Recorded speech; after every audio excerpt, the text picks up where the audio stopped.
पंतप्रधान नरेंद्र मोदी यांनी यावर्षी 15 ऑगस्ट रोजी स्वातंत्र्य दिनाच्या कार्यक्रमात लाल किल्ल्यावरून केलेल्या भाषणात वन नेशन वन इलेक्शन प्रणालीचा पुरस्कार केला।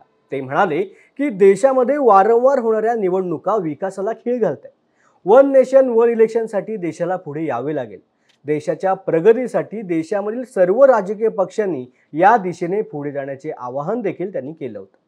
त्यानंतर आता नुकत्याच झालेल्या कॅबिनेट बैठकीमध्ये वन नेशन वन इलेक्शनच्या प्रस्तावाला पंतप्रधानांच्या नेतृत्वात कॅबिनेटने मंजुरी दिली। या संदर्भात देखील विधेयक संसदेच्या हिवाळी अधिवेशनात सादर केले जाणार आहे। या कायद्याच्या संदर्भात माजी राष्ट्रपती रामनाथ कोविंद यांनी आपला अहवाल देखील दिला होता। त्यामध्ये लोकसभा आणि राज्यामधील विधानसभाच्या निवडणुका एकत्र करण्यात याव्यात असं मत त्यांनी व्यक्त केलं। लोकसभा आणि राज्यामधील विधानसभा निवडणुका एकत्र घेतल्यानंतर 100 दिवसांनी स्थानिक स्वराज्य संस्थांच्या निवडणुकाही घ्यायला हव्यात अशी शिफारस कोविंद समितीने केली आहे। परंतु ही वन नेशन वन इलेक्शन संकल्पना काय आहे? या समितीमध्ये कोण होतं? त्यांनी कसं काम केलं? वन नेशन वन इलेक्शनची अंमलबजावणी कशी होणार आणि अशा स्वरूपामधील निवडणुका अजून इतर कोणत्या देशामध्ये होत आहेत का, हे आपण आता सविस्तरपणे जाणून घेऊया। नमस्कार, मी सिद्धेश दिलीप शिगवण आणि तुम्ही पाहताय न्यूज अनकटचा #राजकारण हा कार्यक्रम। भारतामध्ये लोकसभा, विधानसभा, स्थानिक स्वराज्य संस्था अशा प्रकारच्या दरवर्षी कुठल्या ना कुठल्या निवडणुका सुरू असतात। या निवडणुकांमुळे प्रशासकीय यंत्रणेवरती मोठा ताण पडतो।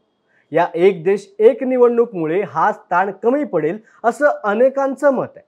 त्यामुळे पंतप्रधान नरेंद्र मोदी यांची अनेक वर्षांपासून वन नेशन वन इलेक्शनची मागणी राहिली।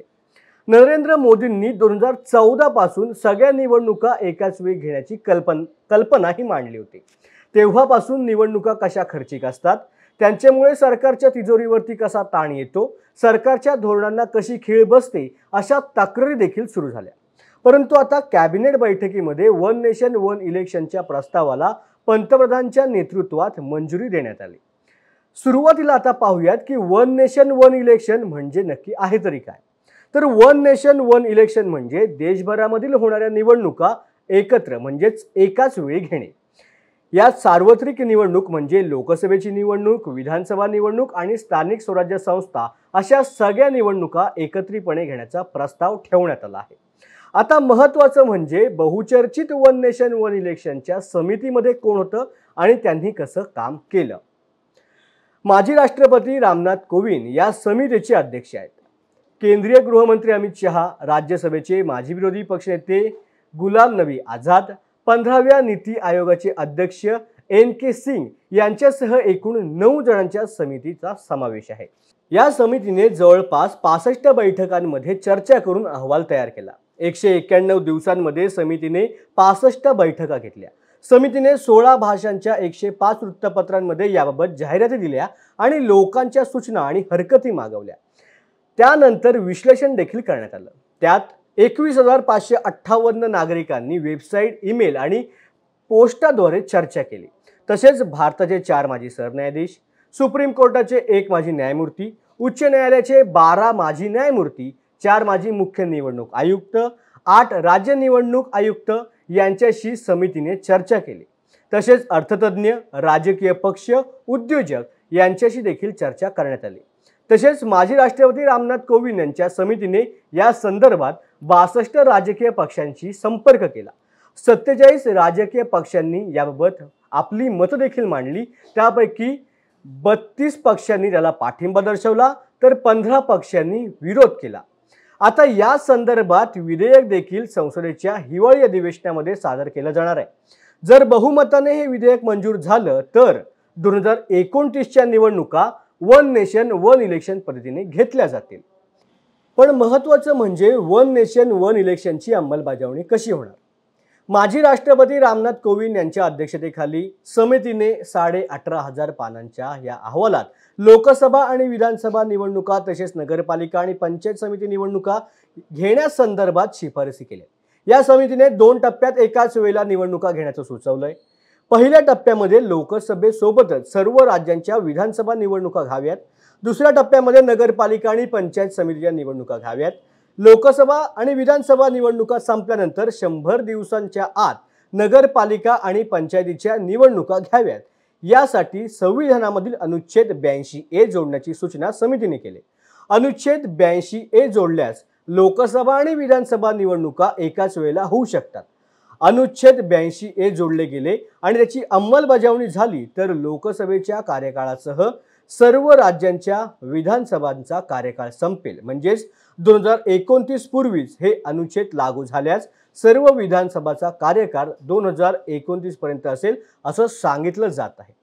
वन नेशन वन इलेक्शनचे फायदे आता काय आहेत ते देखील आपण जाणून घेऊया। मतदारांसाठी हे सोयीस्कर ठरेल, त्यांचा ताण कमी होईल आणि त्यामुळे मतदानाची टक्केवारी वाढेल। आर्थिक विकास वाढू शकतो, तसेच सतत धोरण बदलण्याची भीती उद्योजकांसमोर नसणार आहे। पुरवठा साखळीवरचा ताण देखील कमी होईल। कामगारांना वारंवार मतदानासाठी रजा घ्यावी लागणार नाही। प्रशासनाला वारंवार अडकून राहावं लागणार नाही। एकाच वेळेला निवडणुका झाल्यास धोरणात्मक निर्णय घेणं सोपं जाईल। सरकारी तिजोरीवरील भार कमी होईल असे विविध फायदे सांगितले जात आहेत। पण हे फायदे बघताना सरकारला कोणत्या अडचणींचा सामना करावा लागणार आहे हे देखील पाहणं अत्यंत महत्त्वाचं आहे। त्यामुळे भारतात एक देश एक निवडणूक प्रक्रियेसमोरची आव्हानं काय ते देखील आपण जाणून घेऊया। लोकसभेचा कार्यकाळ हा 5 वर्षांचा असतो, पण त्यापूर्वीही ती विसर्जित केली जाऊ शकते। अशा परिस्थितीत वन नेशन वन इलेक्शन शक्य होणार नाही। लोकसभेप्रमाणेच विधानसभेचा कार्यकाळ देखील 5 वर्षांचा असतो आणि तोही 5 वर्षापूर्वी विसर्जित केला जाऊ शकतो। अशा परिस्थितीमध्ये एक देश एक निवडणूक अशी व्यवस्था कशी राखायची हे सरकारसमोर आव्हान निर्माण असेल।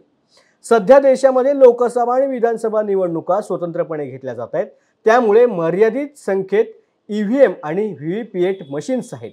परंतु जर एकाच वेळेला देशामध्ये निवडणुका झाल्या तर या मशीन्सना मागणी देखील वाढेल। ती पूर्ण करणं हे सरकारसमोरचं मोठं आव्हान असणार आहे। आता महत्त्वाचं म्हणजे भारतामध्ये यापूर्वी अशा निवडणुका झाल्या आहेत का, की असं करायची ही पहिलीच वेळ आहे हे देखील आपण जाणून घेऊया। तर भारतामध्ये स्वातंत्र्यानंतर अशा स्वरूपामध्ये निवडणुका झाल्यात। 1951 ते 1967 दरम्यान दर 5 वर्षांनी लोकसभा आणि सर्व राज्यांच्या विधानसभाच्या निवडणुका ह्या एकाच वेळी होत असत। देशामधील मतदारांनी 1952, 1957, 1962 आणि 1967 मध्ये केंद्र आणि राज्यांना एकत्रपणे मतदान केलं आहे। 1957 मध्ये तत्कालीन बिहार, बॉम्बे, मद्रास, म्हैसूर, पंजाब, उत्तर प्रदेश आणि पश्चिम बंगाल या 7 राज्यांच्या विधानसभा निवडणुकीवेळेपूर्वी विसर्जित करून त्या एकत्रपणे निवडणुका घेण्यात आल्या होत्या। परंतु काही राज्यांची पुनर्रचना आणि देशात नवीन राज्ये उदयास आल्यामुळे ही प्रक्रिया 1968 ते 1969 मध्ये पूर्णपणे संपुष्टात आली आणि आता पुन्हा एकदा ती सुरू करण्याचा विचार सरकारचा आहे। पण भारत देशाव्यतिरिक्त अजून कुठे एकाच वेळेला निवडणुका होतात का हे देखील आपण जाणून घेऊया। वन नेशन वन इलेक्शन या प्रणालीचा वापर करण्यात अमेरिका, फ्रान्स, स्वीडन, कॅनडा इत्यादी देशांचा या यादीमध्ये समावेश आहे। अमेरिकेमध्ये अध्यक्ष, काँग्रेस आणि सिनेटसाठी दर 5 वर्षांनी ठराविक तारखेला निवडणुका होतात। या देशामध्ये सर्वोच्च पदांच्या निवडणुका एकाच वेळेला घेतल्या जातात। त्यासाठी फेडरल कायद्याचा आधार देखील घेतला जातो। तसेच फ्रान्स आणि स्वीडनमध्ये राष्ट्र आणि राज्य प्रमुख निवडले जातात। भारताप्रमाणेच फ्रान्समध्ये संसदेचे कनिष्ठ सभागृह म्हणजेच नॅशनल असेंब्ली आहे। तेथे नॅशनल असेंब्ली तसेच राष्ट्रपती, फेडरल सरकारचे प्रमुख तसेच राज्यांचे प्रमुख आणि प्रतिनिधी यांच्या निवडणुका दर 5 वर्षांनी एकत्र घेतल्या जातात।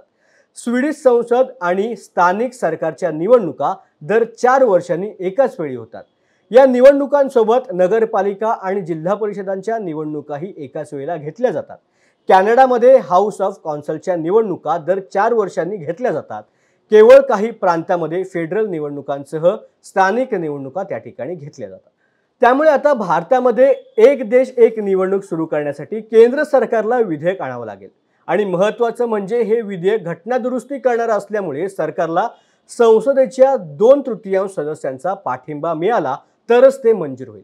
म्हणजेच लोकसभेमध्ये हे विधेयक मंजूर करण्यासाठी किमान 362 सदस्य आणि राज्यसभेमधील 163 सदस्यांचा पाठिंबा आवश्यक आहे। त्याचबरोबर हे विधेयक संसदेमधून मंजूर झाल्यानंतर विधेयकाला किमान 15 राज्यांच्या विधानसभेची मंजुरी आवश्यक असणार आहे आणि त्यानंतरच राष्ट्रपतींची स्वाक्षरी होणार आहे आणि मग हे विधेयक कायद्यामध्ये रूपांतरित केलं जाईल। त्यामुळे हिवाळी अधिवेशनात हे विधेयक मंजूर करण्यासाठी सरकारला यश मिळतंय का हेच पाहणं अत्यंत महत्त्वाचं असणार आहे। तुर्तास वेळ झाले या विषयामध्ये आता इथेच थांबायची। पुन्हा भेटू नवीन विषयामध्ये। धन्यवाद।